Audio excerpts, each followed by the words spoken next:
Cell current के ऊपर है, ठीक है, और फैराडेज लॉ के ऊपर है, ठीक है। तो पहला क्वेश्चन है आपके पास में, क्या कहता है, इलेक्ट्रोलाइटिक सेल में करंट कहां से लेकर कहां तक फ्लो होती है, ठीक है। तो इसके अंदर देखने के लिए आपको इसका इलेक्ट्रोलाइटिक सेल का एक डायग्राम बनाना पड़ेगा। इलेक्ट्रोलाइटिक सेल में ऐसा होता है, ठीक है। यहां पर अगर आपके पास में देखा जाए तो ये इलेक्ट्रोड है, दो आपके पास इलेक्ट्रोड है, मान लिया ये दोनों इलेक्ट्रोड है आपके पास ऐसे, ठीक है। यहां पर आपके पास में एक एक्सटर्नल बैटरी लगा दी गई है भाई, ठीक है। अब क्या होगा, कोई भी आयन होगा, एनायन होगा, माइनस होगा, यहाँ पर A प्लस है, ठीक है, ये जाएगा यहाँ पर और इलेक्ट्रॉन को क्या करेगा, डोनेट करेगा। इलेक्ट्रॉन यहाँ पर आ गया भाई, इलेक्ट्रॉन इस एक्सटर्नल वायर के थ्रू इधर से इस तरफ से क्या करेगा, मूव करेगा। इलेक्ट्रॉन अगर इस तरफ से मूव कर रहा है तो करंट की डायरेक्शन जस्ट इसकी क्या होगी, अपोजिट होगी। तो कैथोड यहाँ है, ये है कैथोड, क्योंकि यहाँ पर कैथोड होता है, और ये क्या होता है भाई आपके पास में एनोड होता है, ठीक है। तो यहाँ कैथोड से एनोड की ओर मूव करेगी आउटसाइड द करंट, ठीक है। दूसरा कहता है एनोड टू कैथोड, नहीं, anode to cathode electron move करेगा, ठीक है। अच्छा, अगर ये है तो cathode to anode inside the cell आपके पास में किसी भी प्रकार की करंट फ्लो नहीं होगी। और दूसरा है anode to cathode inside the current, ये नहीं होगी आपके पास में, आंसर हो जाएगा ए वाला आपके पास, ठीक है। अब आपके पास में है, इसके अंदर है क्या, electrolysis of aqueous solution of CuSO4। बेटा ये ऐसा है आपके पास में, इसके अंदर ये डाला हुआ है CuSO4, है ना, और दोनों तरफ आपने कॉपर इलेक्ट्रोड यूज किया हुआ है, ठीक है, कॉपर इलेक्ट्रोड यूज किया हुआ है, और इसको जोड़ दिया है मैंने एक्सटर्नल बैटरी के थ्रू इस तरीके से, ठीक है। ये भी कॉपर के है, दोनों किसके हैं, कॉपर के हैं, ये भी कॉपर का है, ठीक है। तो कहता है कि अगर कैथोड पर, ये है कैथोड, आपको पता है ना कैथोड के ऊपर, ठीक है, इसके ऊपर 2.5 ग्राम डिपोजिट होता है, क्या कॉपर डिपोजिट हो गया, ये है अमाउंट है वो 2.5 ग्राम है, ठीक है। अब देखो कहता है कि एनोड पर क्या होगा, तो एनोड के ऊपर देखते हैं भाई, एनोड के ऊपर यहां पर है Cu+2 है, ठीक है, SO4-2 है, और एक्वस है तो H2O भी होगा, ठीक है। तो एनोड के ऊपर कौन कौन भाग के जाएगा, एनोड के ऊपर भाग के जाएगा, एक तो आपके पास में SO4-2, ठीक है, एक जाएगा H2O, और एक खुद कॉपर भी क्या करेगा, पार्टिसिपेट करेगा। अब ये बताना है आपको कि किसका ऑक्सीडेशन होगा, तो भाई ऑक्सीडेशन उसका होगा जो ऊपर आता है। तो देखो ये है ऑक्सीडेशन वाला, ये क्या है, ऑक्सीडेशन वाला आपके पास में, ऑक्सीडेशन वाला H2O, तो ये नीचे आता है कॉपर से, कॉपर क्या आता है आपके पास में, ऊपर आता है, कॉपर ऊपर आता है, तो इसका क्या होगा, ऑक्सीडेशन होगा।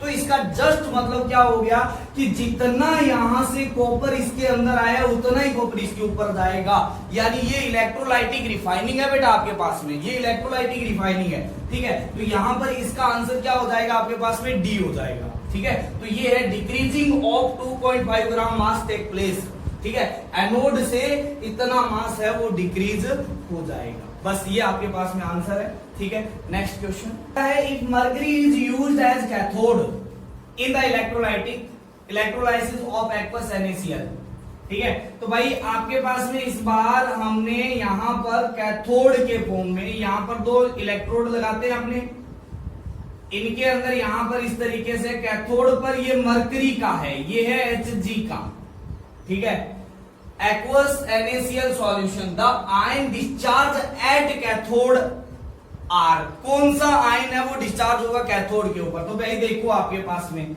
यहां पर होगा Na+ होगा, और एक्वस है तो H2O भी होगा, ठीक है। अब कौन कौन सा कैथोड पर कौन कौन भाग के जाएंगे भाई, कैथोड के ऊपर जाएंगे, एक तो Na+ जाएगा, एक H2O जाएगा भाई, और एक आपके पास खुद Hg भी जाएगा, ठीक है। अब मेरे को ये देखना है कि कैथोड के ऊपर क्या होता है, रिडक्शन होता है, क्या होता है भाई, रिडक्शन होता है, ठीक है। तो अब इनमें से ये देखना है कि कौन सा आपके पास में सबसे क्या आता है, एक मिनट बेटा, इनमें से तो कोई ऑप्शन ही नहीं है ना,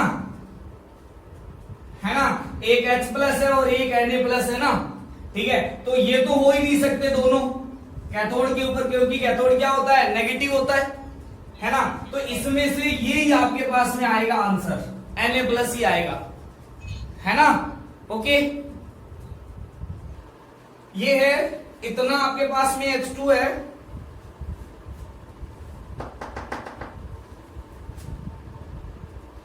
ये इतना ग्राम क्या हो रहा है, लिबरेट हो रहा है 2 आवर्स के लिए, ठीक है। तो W क्या होता है आपके पास में, W ऑफ H2 आएगा molar mass IT divide by 96500 into में क्या होता है, इसका n फैक्टर होता है, ठीक है। तो W ऑफ ये दिया हुआ है 0.504, मोलर मास होता है 2, I की वैल्यू पता नहीं है, T की वैल्यू आपके पास ये आ जाएगा 96500 इंटू एन फैक्टर। अब एन फैक्टर के लिए क्या आएगा, देखो 2H प्लस है, वो 2 इलेक्ट्रॉन गेन करके क्या बनाएगा, H2 गैस लिबरेट करेगा, ठीक है। क्या करेगा, H2 गैस लिबरेट करेगा। तो एन फैक्टर होता है नंबर ऑफ इलेक्ट्रॉन ट्रांसफर, तो यहां पर आएगा 2।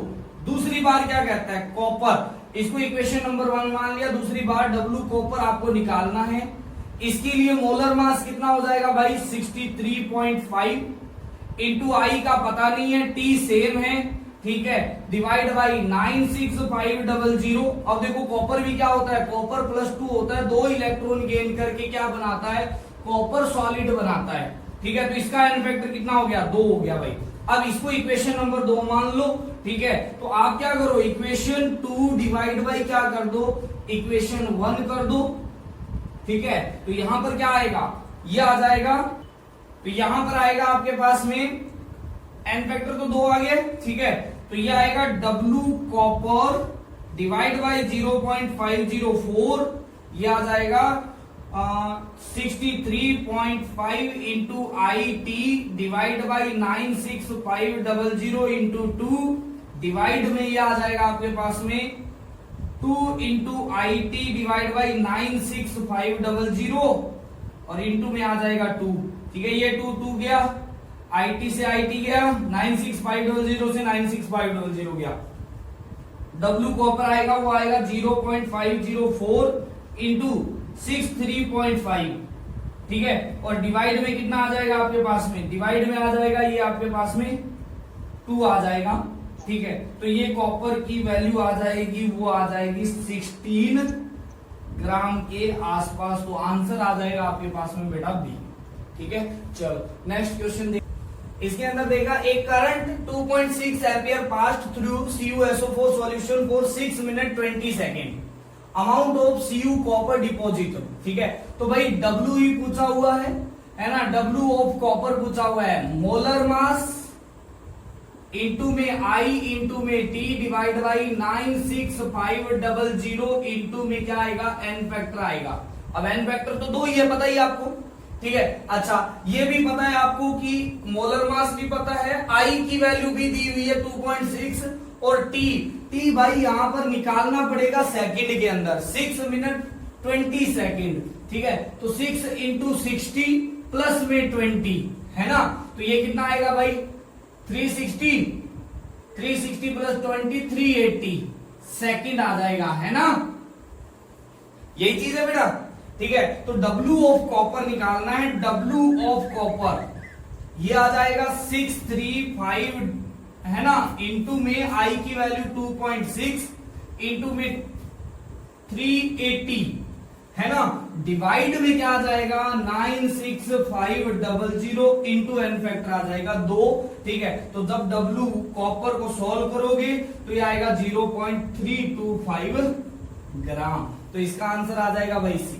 ठीक है। ओके, क्या पूछा हुआ है भाई, यहां पर आपके पास में 3 फैरेड इलेक्ट्रिसिटी, I की वैल्यू सेम है, I की वैल्यू क्या है भाई, सेम है सभी के लिए, ठीक है। 3 डिफरेंट इलेक्ट्रोलाइटिक सेल है जिनके अंदर एक में मोल्टन AlCl3 भरा हुआ है, एक में CuSO4 और तीसरे के अंदर मोल्टन NaCl भरा हुआ है, ठीक है। तो आपको क्या करना है भाई, I सेम है, P क्या है आपके पास में सेम है। अगर T और I सेम होता है और उनके मोल का रेशियो है, क्या है आपके पास में मोल का रेशियो, तो N of Al ratio N of copper ratio N of sodium है, वो उनके N फैक्टर के क्या हो जाएगा, इनवर्स प्रोपोर्शनल हो जाएगा। N फैक्टर फॉर Al, ठीक है, रेशियो 1/n फैक्टर ऑफ क्या आएगा copper, ratio 1/n factor of sodium. ठीक है, तो ये आ जाएगा भाई 1/3, रेशियो 1/2, रेशियो ये आ जाएगा 1/1। आपको पता है एल्यूमिनियम Al+3 होता है। ठीक है, तो यहां पर आ जाएगा आपके पास में 6 रेशियो 3 रेशियो सॉरी ये आ जाएगा आपके पास में 2 रेशियो 3 रेशियो 6 आ जाएगा। ठीक है, तो यहां पर आ जाएगा, इसके अंदर से ऑप्शन देखोगे तो ये आएगा 1 रेशियो 1.5 रेशियो 3 आ जाएगा, तो ऑप्शन आ जाएगा बी वाला। ठीक है, okay. quantity of electricity required to liberate 0.05 gram equivalent of an element at electrode is। ठीक है, तो भाई आप लोगों को पता है कि 1 farad electricity is required to liberate 1 gram. ठीक है, यानी आप इसका अपोजिट भी लिख सकते हो, 1 gram is liberate by 1 farad electricity. ठीक है, तो यहां पर आएगा आपके पास में अगर 0.01 ग्राम लिबरेट करना है तो ये आएगा 1 इंटू 0.01 फैरेड इलेक्ट्रिसिटी रिक्वायर्ड होगा। ठीक है, तो अब फैरेड के बारे में आपको पता है कि 1 फैरेड इज इक्वल टू 96500। ठीक है, तो ये आएगा 96500 इंटू 0.01 कुलाम इलेक्ट्रिसिटी, ये आ जाएगा 965 कुलाम। तो आपके पास में सी है वो आपका आंसर आ जाएगा। ठीक है, यहां पर इसके ऊपर है +3। ठीक है, तो 3 फैरेड इलेक्ट्रिसिटी रिक्वायर्ड है। ओके ओके ओके, हाँ कल्याणी बोल के बताओ बेटा, the unit of electrochemical equivalent. ठीक है, तो इक्विवेलेंट इलेक्ट्रोकेमिकल इक्विवेलेंट का फॉर्मूला क्या होता है, मोलर मास, ठीक है, डिवाइड बाई 96500 है ना, इंटू एन फैक्टर, ऐसा ही आता है। ठीक है, तो भाई ये मोलर मास ग्राम में होता है और ये आपके पास में क्या होता है, कुलाम में होता है। ठीक है, तो क्योंकि ये फैरेड है आपके पास में तो ये कुलाम में चेंज किया था ना हमने। ठीक है, तो ग्राम पर कुलाम आपके पास में इलेक्ट्रोकेमिकल इक्विवेलेंट की क्या आ जाती है, यूनिट आ जाती है। नेक्स्ट क्वेश्चन देखो, 1 farad of electricity will liberate 1 mole of metal from A molten of. देखो इसके ऊपर है 3, तो 3 फैरेड इलेक्ट्रिसिटी चाहिएगी एक क्या करने के लिए, मोल इतना एयू लिबरेट करने के लिए। इसके ऊपर क्या चाहिएगा भाई, 2 फैरेड इलेक्ट्रिसिटी चाहिएगी 1 मोल कॉपर लिबरेट करने के लिए, और इस पे 2 मोल इलेक्ट्रिसिटी चाहिए, सॉरी 2 फैरेड इलेक्ट्रिसिटी चाहिएगी क्या करने के लिए आपके पास में, 1 मोल Ba+2, ये Ba है आपके पास में, Ba मेटल को क्या करने के लिए, लिबरेट करने के लिए। इसके ऊपर 1 फैरेड ही चाहिए होगी, इसके लिए 1 फैरेड इलेक्ट्रिसिटी रिक्वायर्ड टू 1 मोल क्या करने के लिए भाई आपके पास में, मेटल लिबरेट करने के लिए। तो ऑप्शन कितना आ जाएगा आपके पास में, डी आ जाएगा। The number of Faraday required to generate 1 mole of magnesium. ठीक है, तो यहां पर है भाई +2। ठीक है, तो 2 फैरेड इलेक्ट्रिसिटी और चार्ज जब फ्लो होगा तो आपके पास में 1 मोल Mg प्रोड्यूस होगा। ठीक है, तो कितने फैरेड भाई, 2 फैरेड, सिंपल है? चलो नेक्स्ट वाला क्वेश्चन कर लो यहीं पे। ठीक है, what weight of copper deposit when 2 farad electricity is pass through cupric का मतलब है Cu+2। अगर यहां पर क्यूप्रस आ जाता तो अलग कहानी होती। ठीक है, तो क्या हो जाता आपके पास में, Cu+2 है वो 2 इलेक्ट्रॉन के फ्लो होने से कॉपर सॉलिड फॉर्म होता है। तो इसका मतलब होता है कि 2 फैरेड इलेक्ट्रिसिटी अगर पास करवाऊंगा तो 1 मोल कॉपर बनेगा, 1 मोल कॉपर बनेगा। इसका मतलब क्या हो गया, 63.5 ग्राम कॉपर बनेगा। तो भाई ये 63.5 ग्राम कॉपर बनेगा, तो 21 का आंसर हो गया ए। होता क्या है, ये है, तो 1 मोल H2O को O2 में क्या करना है, आपको कन्वर्ट करना है, ऑक्सीडाइज करवाना है। तो पहले इसको बैलेंस कर लो। तो देखो O2 में जाएगा तो इसके लिए 2 यहां पर आना पड़ेगा, ठीक है। तो 2 आना पड़ेगा तो साथ में क्या करेगा, 4H+ निकलेगा और साथ में 4 इलेक्ट्रॉन निकलेंगे। अब देखो, पहले तो देखो कि पूरी बैलेंस है या नहीं है इक्वेशन। तो अब यहां पर पूरी बैलेंस है, ठीक है। तो मेरे को अगर 2 मोल, अगर मेरे को 2 मोल H2O को O2 में कन्वर्ट करने के लिए मेरे को कितने इलेक्ट्रॉन का फ्लो करवाना पड़ता है, 4 मोल इलेक्ट्रॉन का, 4 फैरेड इलेक्ट्रॉन का फ्लो करवाना पड़ता है। इतनी फैरेड इलेक्ट्रिसिटी चाहिए मेरे को, ठीक है। तो मेरे को तो यहां पर 1 मोल ही चाहिए। 1 मोल H2O को अगर मैं O2 में कन्वर्ट करना है तो मेरे को क्या चाहिए, 2 फैरेड इलेक्ट्रिसिटी चाहिए, क्योंकि 2 मोल के लिए 4 फैरेड, तो 1 मोल के लिए 2 फैरेड। अब 2 फैरेड है, पर यहां पर तो कूलाम में दिया हुआ है, ठीक है। तो यहां पर आएगा 2 × 96500 कूलाम, इतना ही होगा, ठीक है। तो ये अब इसको मल्टीप्लाई करोगे तो 1.93 इंटू में क्या आ जाएगा, 10⁵ कूलाम चार्ज की जरूरत पड़ेगी, इलेक्ट्रिसिटी की जरूरत पड़ेगी। तो सी आपका ऑप्शन आ जाएगा। How long 2.5 ampere current is pass to supply इतने 1000 कूलाम ऑफ चार्ज, ठीक है। तो भाई Q = क्या होता है, IT होता है ना। T की वैल्यू निकालनी है तो T = Q कितना हो जाएगा, 54000 डिवाइड बाई क्या आ जाएगा, I कितना हो जाएगा 2.5, ठीक है। तो ये T आ जाएगा आपके पास में कितना, देखो 1 0 और लगा दो ऊपर, ठीक है। अब देखो 54 इंटू में 100 इंटू 100 कर दो, ठीक है, डिवाइड बाई 25 कर दो, ये 4 से गया, ठीक है। अब इसको मल्टीप्लाई करो तो T = आ जाएगा 6, है ना, 20 और 21 और 00 सेकेंड, इतने सेकेंड आ जाएगा। अब इसको 60 से डिवाइड कर दो तो 8 मिनट आएगी, 360 इससे मल्टीप्लाई करो तो ये आएगा आपके पास में, आपके पास कितना आएगा, T = ये गया 1 से, ये गया 6 से, ये गया आपके पास 36 से, ये गया 1, ये गया 6 से, तो T = 6 आवर्स आ जाएगा। सी आपका आंसर आ जाएगा। कॉपर सल्फेट CuSO4 है, तो इसमें 2 फैरेड इलेक्ट्रिसिटी करने पर 1 मोल मेटल मिलेगा आपको, ठीक है। अच्छा, कैडमियम क्लोराइड CdCl2 होता है, तो इसके लिए भी 2 फैरेड इलेक्ट्रिसिटी पास करवानी पड़ेगी, तब 1 मोल Cd मिलेगा। यहां पर है गोल्ड क्लोराइड, यहां पर खुद दिया हुआ है भाई, यहां पर इसकी ऑक्सीडेशन AuCl3 है, तो 3 फैरेड इलेक्ट्रिसिटी पास करवाने पर 1 मोल मेटल मिलेगा। बट यहां पर है AgCl, है ना, इसके लिए भाई 1 मोल इलेक्ट्रिसिटी पास करवा दोगे ना तो 1 मोल मेटल मिल जाएगा, तो डी आंसर आ जाएगा, ठीक है। Okay, next question.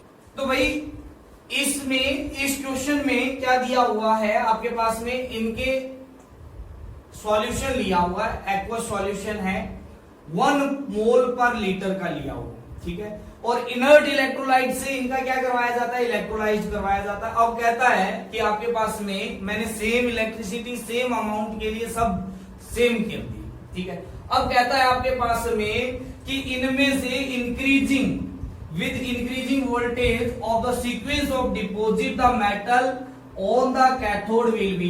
अब कैथोड के लिए अगर देखा जाए तो मैग्नीशियम तो होगा ही नहीं, क्योंकि भाई इसका तो आपके पास में रिडक्शन पोटेंशियल है, वो क्या आ गया, नेगेटिव आ गया है, ठीक है। तो ये आपके पास में नहीं हो पाएगा, ठीक है। अब देखो आपके पास में जिसका रिडक्शन पोटेंशियल क्या होगा, सबसे कम होगा।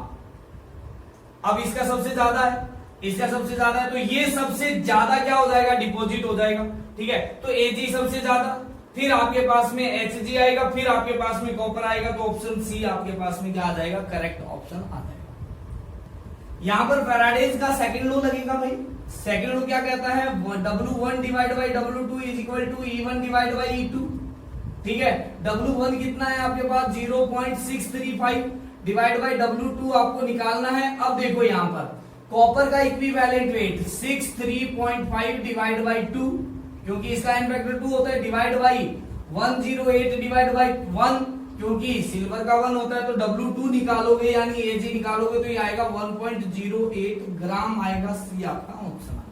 3 एम्पियर की करंट पास करी, इलेक्ट्रिसिटी कितने के लिए, 15 मिनट के लिए, इतना ग्राम मेटल क्या हुआ, डिपोजिट हुआ, इक्विवेलेंट मास। तो आपको पता है W is equal to EIT होता है, डिवाइड बाई क्या होता है भाई, EIT डिवाइड बाई 96500, वेट दिया हुआ है 1.8, E की वैल्यू निकालनी है इंटू 96500 डिवाइड बाई I की वैल्यू दी हुई है 3।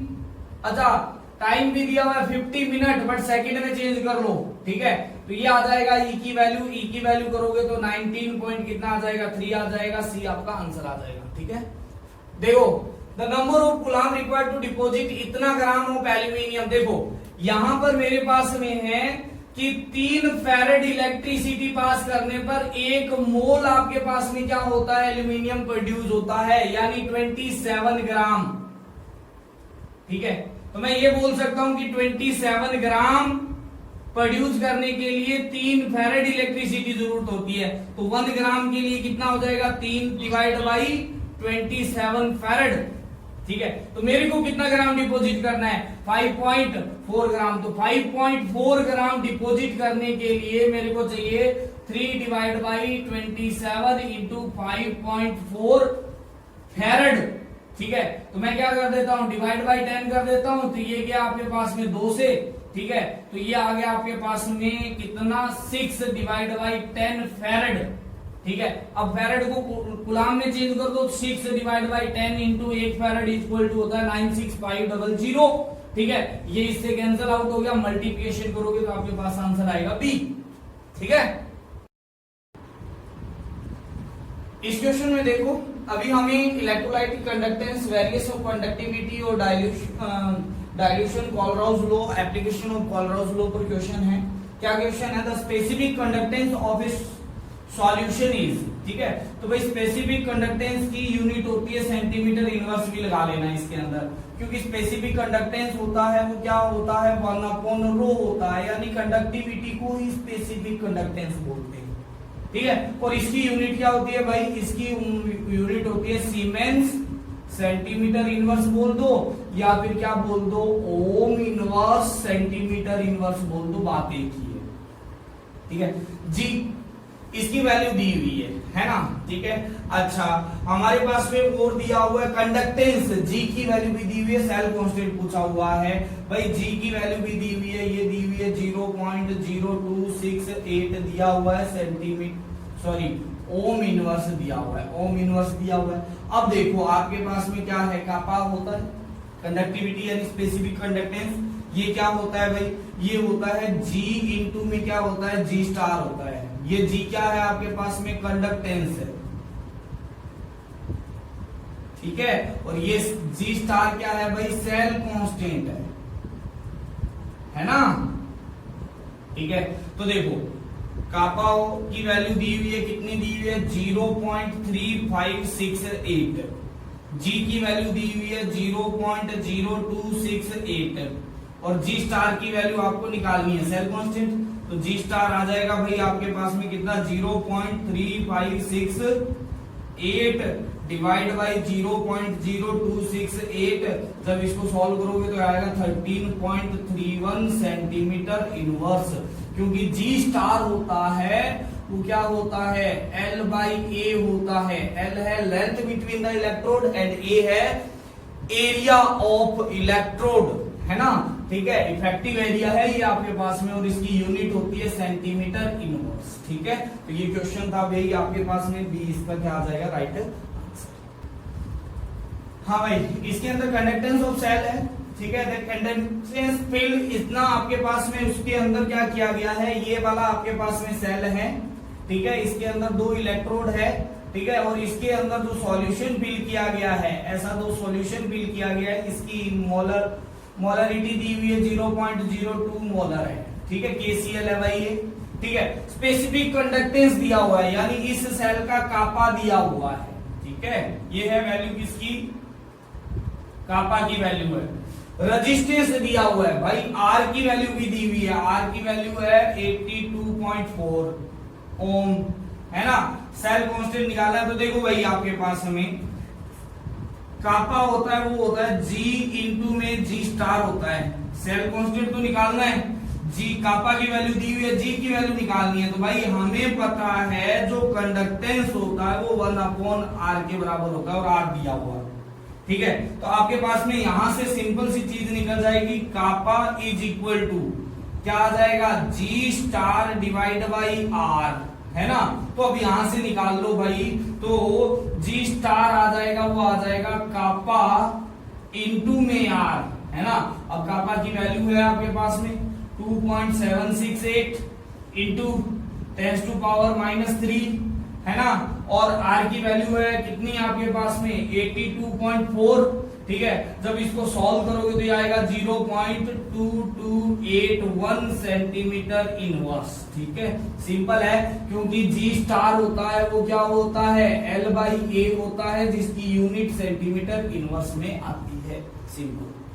इसके अंदर भाई दिया हुआ है द वेरिएशन ऑफ इक्विवेलेंट क्या है आपके पास, कंडक्टेंस, ये इक्विवेलेंट कंडक्टेंस है। एंड डिक्रीज इन कॉन्सेंट्रेशन, भाई डिक्रीज इन कॉन्सेंट्रेशन नॉर्मलिटी के रिस्पेक्ट में आ गया आपके पास में, of a strong electrolyte is correctly given by the plot. अब देखो आपके पास में क्या है, मुझे पता है कैप इक्विवेलेंट होता है, वो होता है kappa into 1000 divide by normality. अब देखो आपके पास जैसे जैसे कॉन्सेंट्रेशन को डिक्रीज करोगे इसकी वैल्यू क्या होगी, बढ़ेगी।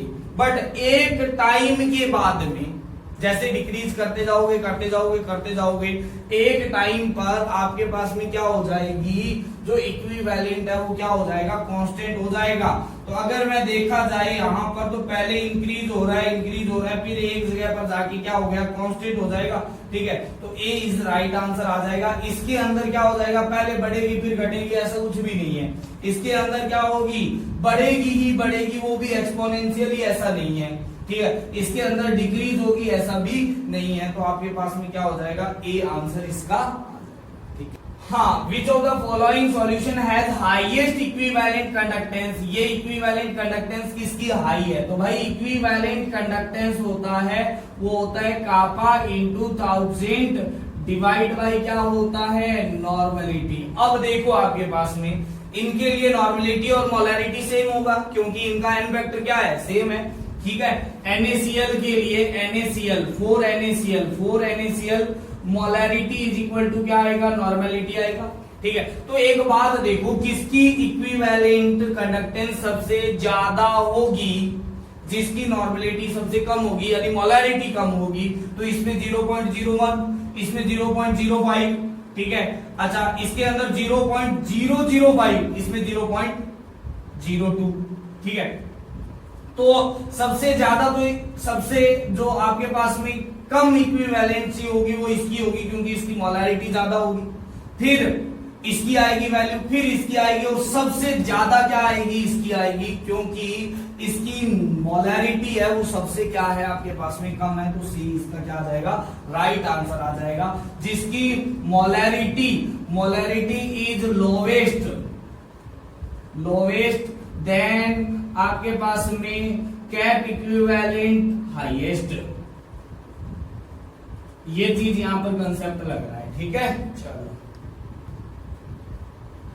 The resistance of 0.01 normal solution of electrolyte AB is इतना, आर की वैल्यू दी हुई है भाई, आर दिया हुआ है 100 ओम, ठीक है। The specific conductance of solution, आपको कापा की वैल्यू निकालनी है भाई यहां पर, और इसके लिए जी स्टार की वैल्यू भी दी हुई है, कितनी, 1 सेंटीमीटर इनवर्स।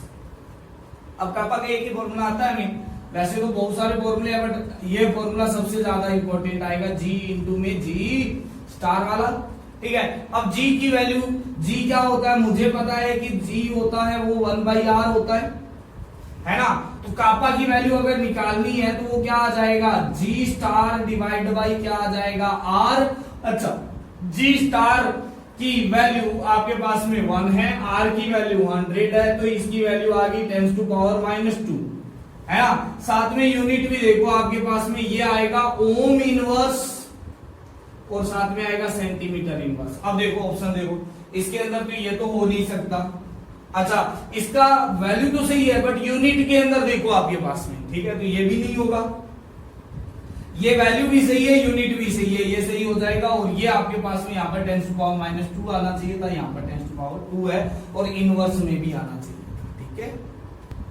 इसके अंदर देखो 4 इलेक्ट्रोलाइटिक सॉल्यूशन जिसकी मोलैरिटी आपको दी हुई है, ठीक है। कंडक्टिविटी हैज बीन फाउंड, ये है आपके पास में कापा की वैल्यू दी हुई है, ये वाली है ना। ये मोलैरिटी दी हुई है, क्या दिया हुआ है, मोलर कंडक्टिविटी पूछी हुई है। मोलर कंडक्टिविटी कैप एम की वैल्यू पूछी हुई है, जो होता है कापा इंटू 1000 डिवाइड बाई क्या होता है मोलैरिटी। कापा कितना है भाई, कापा है 0.0110 इंटू आपके पास में आएगा 1000 डिवाइड बाई मोलैरिटी है आपके पास 0.05।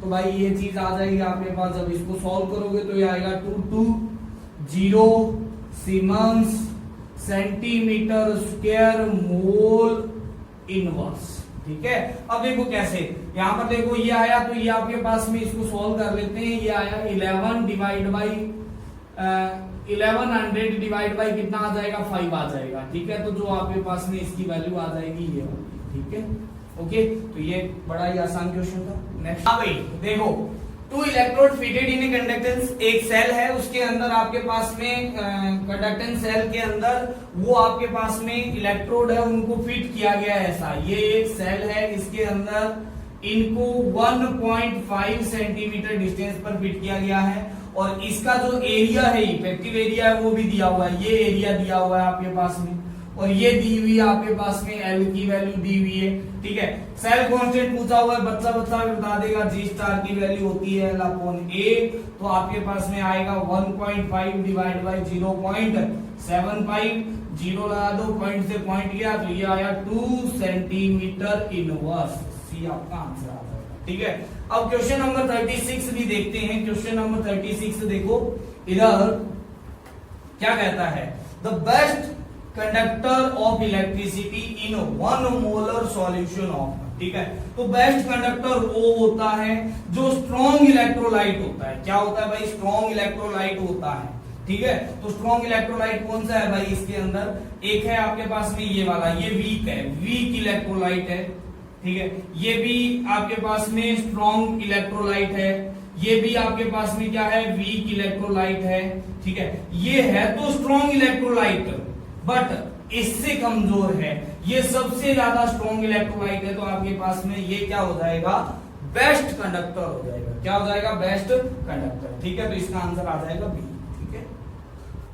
हाँ भाई, इसके अंदर देखो ये मोलैरिटी दी हुई है ना। रेजिस्टेंस आपके पास में दिया हुआ है, जिसके अंदर सेल है, इसके अंदर इतना मोलर सॉल्यूशन भरा हुआ है, उसका रेजिस्टेंस ये आर की वैल्यू दे दी आपके पास में। इफ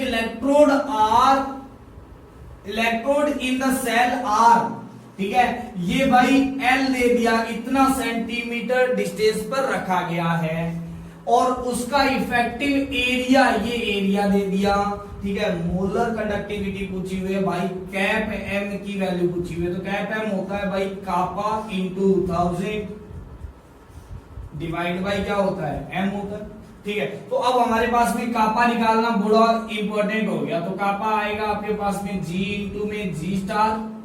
जी क्या होता है भाई, जी होता है 1/r और जी स्टार क्या होता है भाई, जी स्टार होता है भाई L/, में क्या होता है, A होता है ना।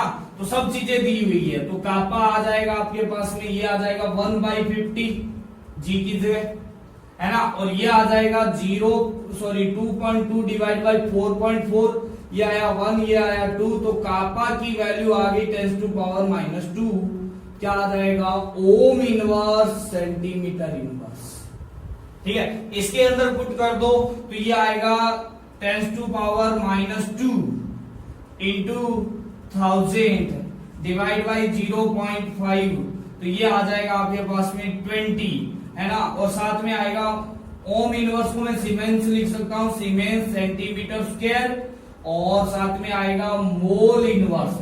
बट यहां पर आपके पास में पूछा हुआ है कंडक्टिविटी इन मीटर स्क्वायर के अंदर, तो इसको भाई मीटर स्क्वायर में कन्वर्ट करो। तो मीटर स्क्वायर में कन्वर्ट करने के लिए 20 डिवाइड बाई क्या करना पड़ेगा, इतने से डिवाइड करना पड़ेगा भाई, ठीक है। तो ये आ जाएगा siemens metre square mole inverse के अंदर आ जाएगा। तो जब इसको सॉल्व करोगे तो क्या आ जाएगा, ये आ जाएगा भाई 3 के बाद में 0 शिफ्ट हो जाएगा। तो ये आपके पास में ऐसा आएगा, सी वाला आंसर आपका आ जाएगा, ठीक है। ये कितना आ जाएगा 0.002 है ना, siemens metre square mole inverse, ठीक है। तो नन ऑफ दीज मत लगा देना भाई, 20 आंसर है, उसमें सेंटीमीटर था, यहां पर मीटर है, ठीक है।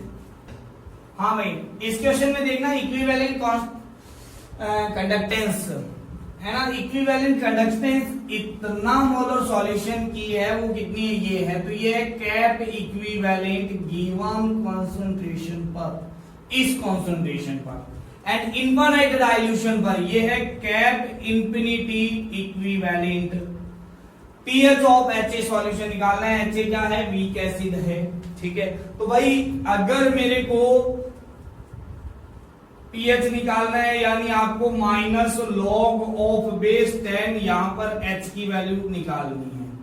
यहां के लिए आपको एच प्लस की वैल्यू निकालनी पड़ेगी। अब आपके पास एच ए है, ये जाएगा एच प्लस और ए माइनस में जाएगा, ठीक है। इनिशियल कॉन्सेंट्रेशन सी है, ये 0 है, कुछ टाइम बाद में ये सी माइनस सी अल्फा हो जाएगा, ये सी अल्फा हो जाएगा, ये भी सी अल्फा हो जाएगा, ठीक है। तो अब यहां पर देखो कि H प्लस की कॉन्सेंट्रेशन कितनी हो जाएगी भाई, ये हो जाएगी सी अल्फा हो जाएगी, ठीक है। तो इसके लिए अल्फा निकालना पड़ेगा, तो अब अल्फा निकाल लेते हैं भाई। अल्फा आ जाएगा, अल्फा आता है भाई, क्या आता है, गिवन कॉन्सेंट्रेशन पर equivalent conductance divide by infinite dilution पर इक्विवेलेंट कंडक्टेंस। ये दिया हुआ है 10 डिवाइड बाई 200, ये आ जाएगा 5 इंटू 10⁻²।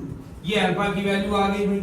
सी की वैल्यू दी हुई है, तो H प्लस की कॉन्सेंट्रेशन आ जाएगी, वो आ जाएगी कितनी, 0.01 इंटू 5 इंटू 10⁻²। तो जब इसको सॉल्व करोगे तो ये आएगा 5 इंटू 10⁻³ अब देखो पीएच निकालना है, तो पीएच होता है भाई minus log of H plus की कॉन्सेंट्रेशन, H प्लस की कॉन्सेंट्रेशन आ गई इंटू 10⁻³, ठीक है। तो भाई अब देखो यहाँ पर इसको सॉल्व कर लेते हैं, तो ये आ जाएगा, इसको अंदर ले जाते हैं तो ये आएगा log 10⁻³ log, है ना, और माइनस में क्या आ जाएगा, log क्या आ जाएगा, 5 आ जाएगा। तो ये तो आया 3 माइनस log 5 की वैल्यू होती है 0.7, तो ये आएगा 2.3 के आसपास। तो 2.3 आपका आंसर आ जाएगा सी, ठीक है। हाँ, इस क्वेश्चन में x इज स्पेसिफिक रेजिस्टेंस, यानी रो की वैल्यू दी हुई है x, ठीक है, और y is the molarity, molarity दी हुई है कितनी, y, है ना। आपको पूछा हुआ है क्या, कैप एम पूछा हुआ है भाई, ये क्या पूछा हुआ है आपसे, कैप एम।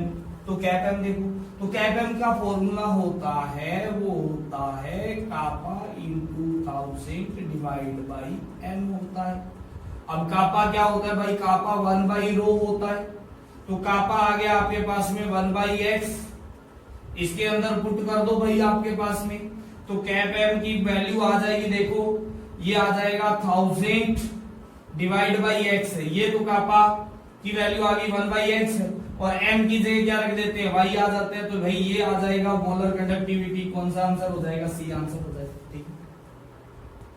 हाँ, इस क्वेश्चन में देखो डिसोसिएशन कांस्टेंट दिया हुआ है and butyric acid. Dissociation constant का मतलब है Ka की वैल्यू दी हुई है कितनी, 1.6 इंटू 10⁻⁻5 दिया हुआ है, ठीक है। तो molar conductivity eight infinite dilution कितनी दी हुई है भाई, ये दी हुई है कैप एम इंफिनिटी, ये दी हुई है आपके पास में कितना, 380 into 10⁻⁻4 siemens metre square mole inverse, ठीक है। अब इसको है ना मीटर स्क्वायर को आप क्या कर दो, सेंटीमीटर में चेंज कर लो एक बार, है ना।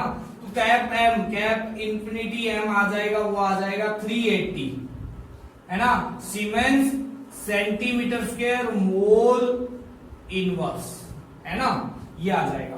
अब देखो आपके पास में ध्यान से देखना इधर के ए की वैल्यू दी हुई है, तो के ए क्या होता है भाई, के ए होता है वो होता है C alpha square upon 1 minus alpha. अब एल्फा को हम बहुत ही कमजोर मान लेते हैं क्योंकि ये क्या है, वीक एसिड है, तो हम ये भी ले सकते हैं कि के ए है वो सी एल्फा के इक्वल हो जाएगा, एल्फा स्क्वायर के। ठीक है, तो भाई एल्फा क्या हो जाएगा भाई, एल्फा हो जाएगा के ए अपॉन में क्या आ जाएगा, सी का रूट आ जाएगा। ठीक है, तो यहां से अल्फा निकल जाएगा भाई, अल्फा निकल जाएगा तो अल्फा कितना आएगा, देखो ध्यान से, अल्फा आएगा आपके पास में 1.6 इंटू 10⁻⁻5 डिवाइड बाई 0.01, क्योंकि मोलैरिटी दी हुई है कॉन्सेंट्रेशन का, क्या आ जाएगा आपके पास में रूट। ठीक है, तो अल्फा देखो यहाँ पर कितना आएगा, देखो। ठीक है, तो मैं क्या कर देता हूँ, इंटू में क्या कर देता हूँ, 100 कर देता हूँ, तो ये कट जाएगा। ठीक है, अब ये आ जाएगा 1 0 इधर लगा दो तो ये आ जाएगा 4 इसका, है ना, और ये 1 0 बचा तो यहाँ पर 10⁻⁴ आ जाएगा, तो ये आ जाएगा इंटू 10⁻⁻2। इसको सॉल्व करोगे तो ये अल्फा की वैल्यू आ गई 0.04, है ना। अब यहां से आपके पास में कंडक्टिविटी, कौन सी, molar conductivity at this concentration निकालना पड़ेगा, क्योंकि अल्फा होता है वो होता है cap M divide by cap infinity M होता है ना। तो देखो ये आ गया भाई 0.04 इज इक्वल टू, ये आपके पास में कैप इंफिनिटी एम दिया हुआ है, कितना दिया हुआ है, 380। ठीक है, और ये आ जाएगा आपके पास में कैप एम। ठीक है, तो कैप एम की वैल्यू कितनी आ गई भाई, जब इसको मल्टीप्लाई करोगे आप लोग, देखो मल्टीप्लाई करके देखो इसको,